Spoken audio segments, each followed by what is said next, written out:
सबे करत पूजा पाठ बड़ुए छठी माई के सजल घाट बड़ुए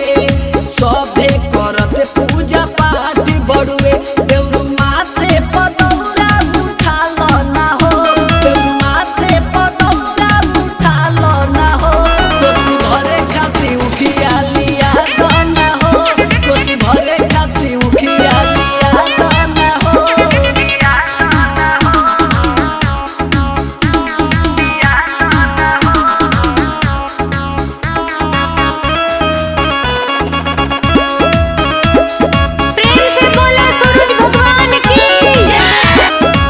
जोड़ा लली अदिया कोसी के हो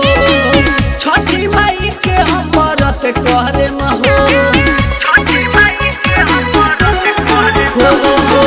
जोड़ा लली अदिया कोसी के हो छठी माई के हम व्रत करे हो फल लेली हो साथ जोड़े नारियल के हो फल लेली हो साथ जोड़े नारियल के हो देव माथे पदौरा उठा हो कोसी भरे खाती उखिया लिया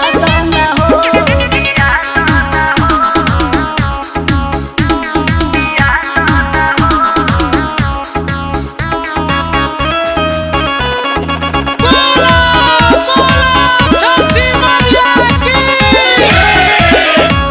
छठी माई के महिमा बाटे महान हो बड़ा निक लागे लाइन कहर धाम हो छठी माई के महिमा बाटे महान हो बड़ा निक लागे लाइन कहर धाम सब सुनेली मैया लाचारी के हो दीपक मिथलेश चली माई दुआरी नु हो कोसी भरे खाती उखिया लिया ना हो देव माथे पदौरा उठा ना हो। Presented by Ragini Music.